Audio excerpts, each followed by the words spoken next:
अस्तगफिरुल्लाहल्लज़ी ला इलाहा इल्ला हुवल हय्युल क़य्यूम व अतूबु इलैहि। आप तमाम लोगों से गुजारिश की जाती है, फंक्शन हॉल के आजू बाजू में जो लोग खड़े कर देख रहे हैं, उन तमाम लोगों से गुजारिश की जाती है। मीर मजाज अली साहब, दिल की गहराइयों से इस इफ्तार दावत में इस्तकबाल किया जाता है। 2 मिनट के तकारीर होगी, दुआ होगी और इफ्तार का बाकायदा इह्तिमाम होगा। आप अभी कुछ ही लम्हों में मुख्तसर सी तकारीर होगी, दिल की गहराइयों से मुबारकबाद पेश की जाती है।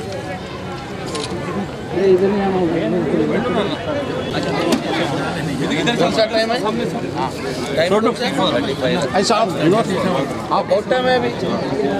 क्योंकि ये हम मुसलमानों के लिए काफ़ी बबरकत महीना है और बरादरान इस्लाम को भी और दीगर सियासी पार्टियों को भी इस्लाम और मुसलमानों से काफ़ी मोहब्बत है, जिसका ये सबूत होता हमात होते हैं वो करने की कोशिश करते हैं।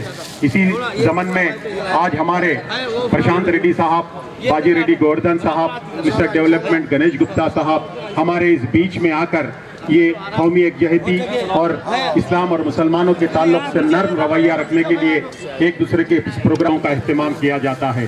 हमारे लिए खुशी की बात है, हम इस मौके पर खुसूसी इस दुआ का भी एहतमाम करते हैं, जहाँ कहीं भी इंसानियत क़ैद-ओ-बंद की सोबत में है, बगैर किसी वजह के जालिम हुक्मरानों की शिद्दत की वजह से, जालिमों के हिसाब से दुनिया के किसी खित्ते में भी मुसलमान होने दीजिए या गैर मुसलमान होने दीजिए, क़ैद-ओ-बंद की सोबत में होते हैं, उनकी रिहाई के लिए भी हम दुआ करते हैं। इस मौके पर मैं आप लोगों से गुजारिश करता हूँ कि जो लोग गैर के लिए भी, मुल्क में अमन अमान के लिए भी दुआ करें। बिलखुसूस मैं आपसे कई वजह से एक क़ैद-ओ-बंद का सामना करना पड़ा है, उनकी भी रिहाई के लिए आप लोग उनको अपने दुआओं में शामिल रखिए। मैं इस मौके पर हम भाई मौजूद हैं जिनके कारनामों के जरिए तेलंगाना को एक हिंदुस्तान में एक शनाख्त मिली है। मैं उनसे ख्वाहिश करता हूं, जनाब प्रशांत गणेश गुप्ता साहब से ख्वाहिश करूंगा कि वो रमजान और हम लोगों को मुखातिब करें।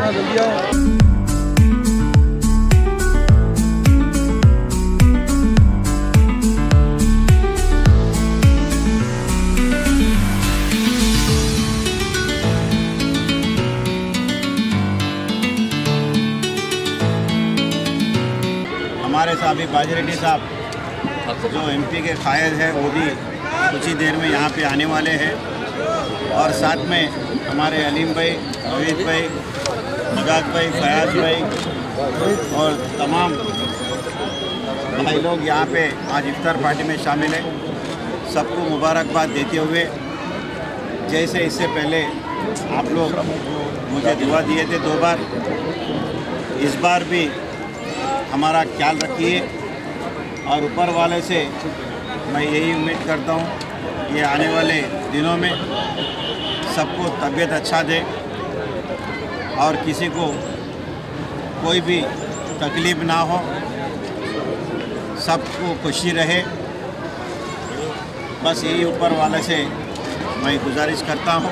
ये जो मुझे मौका दिया, मुझे शुक्रिया। खुदा जो है सेक्रेटरीट की मस्जिद की तामीर में काफ़ी अहम रोल अदा किया है। केसीआर साहब के हुक्म के मुताबिक उर्दू की कास के लिए काफ़ी काम किए हैं। मैं उनसे ख्वाहिश करता हूं कि इस मौके पर आप कुछ हमें मुखातिब फरमाएं। भाइयों को रमज़ान के मुबारक, ईद मुबारक। आज बहुत खुशी है कि आपके साथ हम इफ्तार कर रहे हैं। आप सबको मालूम कि हम और हमारे लीडर केसीआर साहब ने प्रो सेक्युलर लीडर है, बीआरएस ट्रू सेक्युलर पार्टी है। हम पूरे हिंदुस्तान में जब हम मोदी के खिलाफ हम जो आवाज़ उठाए थे, केसीआर साहब ने पूरा हिंदुस्तान के सेक्युलर लीडरों को एक करने के लिए कोशिश कर रहे थे। वो देख के मोदी ने खुद केसीआर साहब के बेटी कविता जी को अरेस्ट कर ली। आज के दिन में भी कविता जी, एक औरत, 15 दिन हो गए आज जेल में। इसका वजह यही है कि केसीआर साहब ने मोदी से लड़ रहे, कोई परवाह नहीं। मोदी जी को कुछ भी करने दो, हम लड़ेंगे। हम सेकुलर रहेंगे ही रहेंगे। और यहाँ के बाद जो स्टेट में जो बात हो रही, जब मोदी जी ने परसों हैदराबाद आए थे तो आप सबने पेपर में टीवियों में देखे कि रेवंत रेड्डी जो सीएम चीफ मिनिस्टर साहब है, उन्होंने मोदी जी को बोला है कि मोदी जी मेरा बड़ा भाई है। अब रेवंत रेड्डी ने मोदी जी को बड़ा भाई अपना लिया है और ये भी बोला कि गुजरात में अब जो भी करे है, गुजरात के जो मॉडल है वो बेहतरीन मॉडल है, हम तेलंगाना में लागू करेंगे वो मॉडल। अब इससे साफ साबित होता है कि मोदी और रेवंत रेड्डी दोनों भी एक है। और ये भी शतरंज चल रही कि कांग्रेस पार्टी के जो भी एमपी रेवंत रेड्डी ने खड़ा करा है और वो लोगों के साथ पार्लियामेंट इलेक्शन होने के बाद जैसे बम्बई में हुआ एक शिंदे पैदा हुआ, ऐसा रेवंत रेड्डी भी बीजेपी में शामिल होने वाला है। फिर बीजेपी का चीफ मिनिस्टर बनने वाला है। वो चीफ मिनिस्टर बनेंगे बीजेपी का। और साथ ही साथ जो भी पार्लियामेंट मेंबर जीते हैं, जो उन्होंने टिकट दिलाए हैं, वो पूरे भी उसके साथ बीजेपी में जाएंगे। ये होगा जैसे बम्बई में, जैसे महाराष्ट्र में हुआ, यहाँ भी वैसी होगा। ये अपन ये सोच समझ के काम लेने का वक्त है। अब ये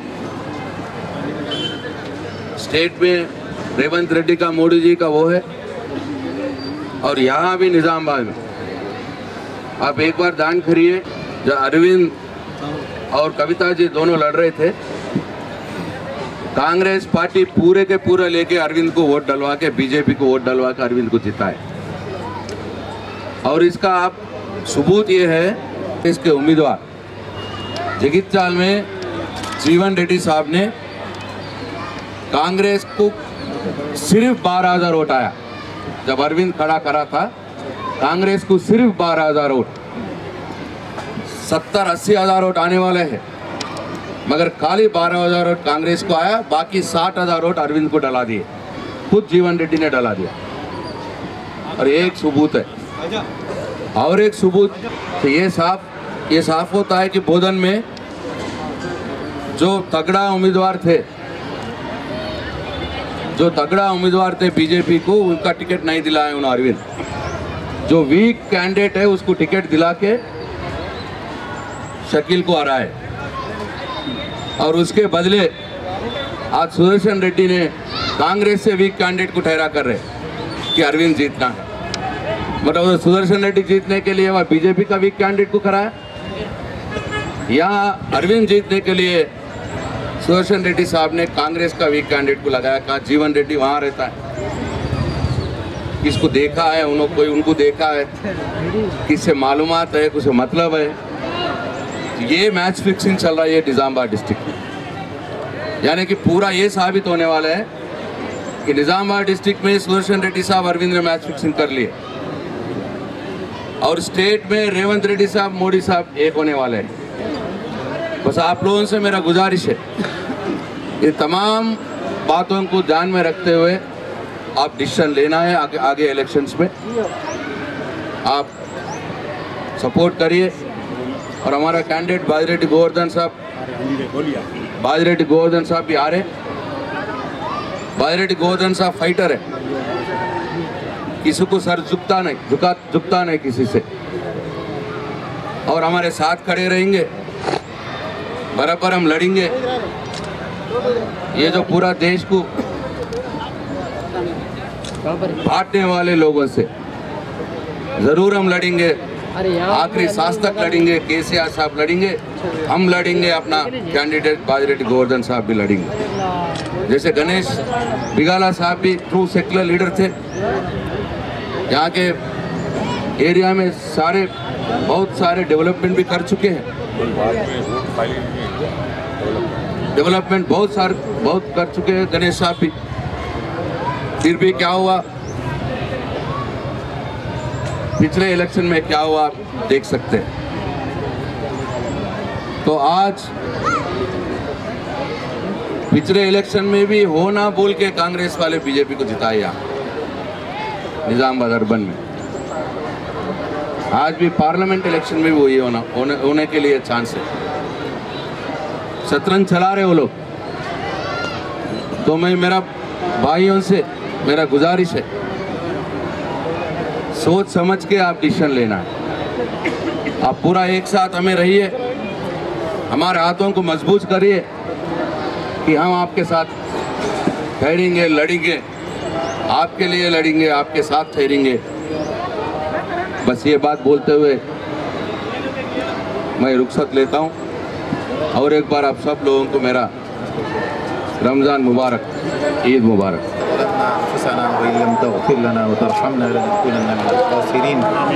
रब्बना इग़फिर वरहम वअन्ता खैरुर राहिमीन रब्बि इजअलनी मुक़ीमस्सलाति व मिन ज़ुर्रिय्यती रब्बना व तक़ब्बल दुआ रब्बना इग़फिर ली व लिवालिदैया व लिलमुमिनीना यौम यक़ूमुल हिसाब अल्लाहुम्मा इन्नका अफ़ुव्वुन तुहिब्बुल अफ़्व फ़अफ़ु अन्ना या करीम अल्लाहुम्मा इन्ना नजअलुका फ़ी नुहूरिहिम व नऊज़ु बिका मिन शुरूरिहिम ला इलाहा इल्ला अंता सुब्हानका इन्ना कुन्ना मिनज़ ज़ालिमीन अलिफ लाम मीम अल्लाहु ला इलाहा इल्ला हुवल हय्युल क़य्यूम व अनतिल वुजूहु लिल हय्यिल क़य्यूम अल्लाहुम्मा इन्ना नस्अलुका इल्मन नाफ़िआ अल्लाहुम्मा अजिरना मिनन नार अल्लाहुम्मा अजिरना मिनन नार अल्लाहुम्मा अजिरना मिनन नार। ऐ अल्लाह हमारे गुनाहों को माफ़ फरमा, ऐ अल्लाह हमारे ख़ताओं को दरगुज़र फरमा, ऐ अल्लाह रहम का, करम का, आफ़ियत का मामला फरमा। या अल्लाह जितने लोग ऐ अल्लाह हाजिर हुए हैं, हाजिरीन में जिनकी जो नेक जायज़ तमन्नाएँ हैं अल्लाह उन तमाम को अपनी कुदरत से पूरे फरमा और तमाम रोज़ेदारों को रोज़ों को शर्फ़ क़बूलियत से नवाज कर रोज़े महशर उसका बेहतरीन बदला और अजर नसीब। बच्चे की ऐ अल्लाह शहादत को कबूल फरमा कर या अल्लाह बैतुल मुक़द्दस की हिफाजत फरमा। या अल्लाह हम उनके दर कुदरत से गज़ा के मुसलमानों की मदद फरमा। या अल्लाह ज़ालिमों और इज़राइल को ऐ अल्लाह इन मज़लूमों की मदद फरमा कर इज़राइल को ऐ अल्लाह तबाह और नीस्त नाबूद फरमा। या अल्लाह जो उनका इंतकाम ले लीजिए और ऐ अल्लाह सारे फ़लस्तीनी मज़लूम मुसलमानों की मदद फरमाइए। या अल्लाह गज़ा के मुसलमानों की मदद फरमा। या अल्लाह हिंदुस्तान के अंदर ऐ अल्लाह प्यार की, मोहब्बत की फ़िज़ा को आम फरमा, नफ़रत की, तासुबियत की ऐ अल्लाह माहौल को ख़त्म फरमा। या अल्लाह प्यार मोहब्बत की फ़िज़ा को आम फरमा। या अल्लाह हमारी रियासत में भी अल्लाह प्यार मोहब्बत की फ़िज़ा को आम फरमा। ज़िले निज़ामाबाद और शहर में ऐ अल्लाह हर बस्ती महल्ले में ऐ अल्लाह मोहब्बतों की फ़िज़ाओं को आम फरमा। या नसीब फरमा। जितने शुरूर फितन से पनाह मांगी उससे हमारी हिफाजत फरमा। जज़ल्लाहु अन्ना मुहम्मदन सल्लल्लाहु अलैहि वसल्लम मा हुवा अहलुहु बिरहमतिका या अरहमर राहिमीन। अल्हम्दुलिल्लाह। बिस्मिल्लाहिर रहमानिर रहीम।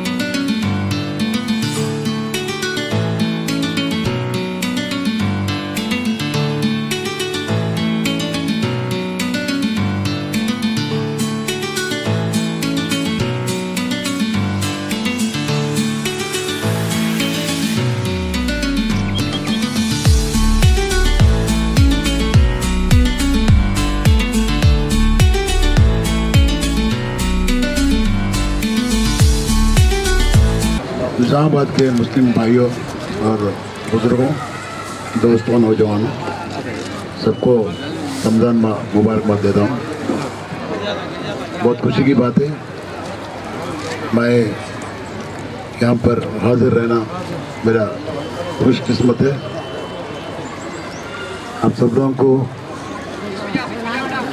मेरा इंट्रोडक्शन करना चाह रहा हूँ मैं, और हमारा KCR साहब, साबिक़ा चीफ मिनिस्टर साहब, निज़ामाबाद पार्लियामेंट्री कॉन्स्टिट्यूंसी से BRS पार्टी का उम्मीदवार का तय किया है। मुझे आप सब लोगों का दुआ चाहिए। 1 महीने से आप रमज़ान का रोज़ा कर रहे, हर दिन अल्लाह को दुआ मांग रहे आप लोग अच्छे के लिए, तो वो दुआ मुझे भी चाहिए। मैं बहुत आभारी हूँ आप सब लोगों से मिलके। आइंदा भी आपके साथ रहूँगा। जो माहौल चल रहे निज़ामाबाद पार्लियामेंट्री कॉन्स्टिट्यूंसी में, आप सब लोगों को मालूम है, बीजेपी कैंडिडेट भी हो या कांग्रेस का कैंडिडेट भी हो, तो दोनों के बारे में आपको मालूम है। गए सो इलेक्शन में, गए सो पार्लियामेंट्री इलेक्शन में अपना कवितम्मा को हराने के वास्ते खुद के कैंडिडेट को हरा के डिपॉजिट भी नहीं आने किसी तरह करके दोनों मैच फिक्स करने के सुदर्शन रेड्डी और जो है जीवन रेड्डी दोनों मिलके जो है बीजेपी के कैंडिडेट अरविंद को जिताया। सो आप लोगों को मालूम है। एक लड़ने वाली पार्टी एक ही है बीजेपी से, सिर्फ बीआरएस पार्टी। इस स्टेट में, तेलंगाना स्टेट में गए सो असेंबली इलेक्शन में बीआरएस पार्टी के कैंडिडेट बीजेपी कैंडिडेट हरा दिए। इसमें अरविंद भी एक एमएलए कैंडिडेट था कोरोटे से, उसको हराए सो कांग्रेस पार्टी नहीं है, उसको हराए सो बीआरएस पार्टी का है। वैसे ही ईटल राजेंद्र बीजेपी कैंडिडेट है हुजूराबाद में, उनको भी हराए सो वाला बीआरएस पार्टी है। कांग्रेस पार्टी थर्ड में चलेगा। और बंडी संजय को भी हराए सो वाला बीआरएस पार्टी है। रघुनंदन राव को हराए सो वाला भी बीआरएस पार्टी है। देश में कई कांग्रेस और बीजेपी का इलेक्शन में बीजेपी जीत रहे, कांग्रेस हार रहे। अब ये भी सोचना चाहिए, इससे पहले आप भी और देश में बीजेपी से लड़ना बोल के कांग्रेस होना बोल के आप वोट डालें, मगर बीजेपी जीत गया यहाँ पर भी। और एक ये भी है, मैं किसी के ऊपर इल्ज़ाम नहीं लगा रहा हूँ। कामारेड्डी से जो शबीर अली साहब आए यहाँ पर कैंडिडेट बन के कांग्रेस से, उन्हें यहाँ पर आने से कामारेड्डी में बीजेपी जीत गया, या आने पर आप लोग सपोर्ट करें बीजेपी जीत गया यहाँ पर। तो एक बार मेरा रिक्वेस्ट ये है सब लोगों को, एक बार बिहार से कैंडिडेट मैं हूँ, मैं सेक्युलर आदमी हूँ, पहले से सेक्युलर हूँ। मैं मेरे बारे में बांसवाड़े में मालूम है, हारमों में मालूम है, इस समय धूड़ी में मालूम है। मैं किसी को भड़काने वाले आदमी नहीं होता, मैं सेल्फिश आदमी नहीं होता, मैं सेक्युलर आदमी हूँ। मैं तो देख कर जो है मुझे चुन के जो भेजा दिया आपने, आपको आपके सामने, आप सब लोगों को मेरा एक रिक्वेस्ट है, एक मदद है मेरा, एक बार मुझे मौका दीजिए पार्लियामेंट के मेंबर के तहत से। आप लोगों का दुआ चाहिए, शुक्रिया बहुत बहुत। ये स्टेट गवर्नमेंट में पहली बार कैबिनेट तैयार हुआ था, उसमें माइनॉरिटी मिनिस्टर जरूर रहता था, माइनॉरिटी मिनिस्टर नहीं है। और मौजम को और इमाम को पंखा भी बंद कर दिया। कभी भी रमजान का तोहफा देते थे केसीआर साहब, वो भी बंद कर दिया, क्योंकि इन्हें कांग्रेस का चीफ मिनिस्टर नहीं है, आरएसएस कांग्रेस का चीफ मिनिस्टर है। इसलिए सोचना चाहिए आप लोग। बहुत से हैं कोडंगल में भी उनका खास कॉन्सेंस है उनका, वहाँ पर मस्जिद का इमामत, मस्जिद का जो मीनार तोड़ दिया, उसको पूछने वाला नहीं है। ऐसे बहुत से मसाइल है। आप लोगों को मेरा रिक्वेस्ट है, एक बार मुझे मौका दीजिए, मैं भी ऐसा हुकूमत में ऐसा रह के चलाऊँगा कि इससे पहले कोई एमपी इतना अच्छा काम नहीं करे, मैं करके दिखाऊँगा। शुक्रिया बहुत बहुत।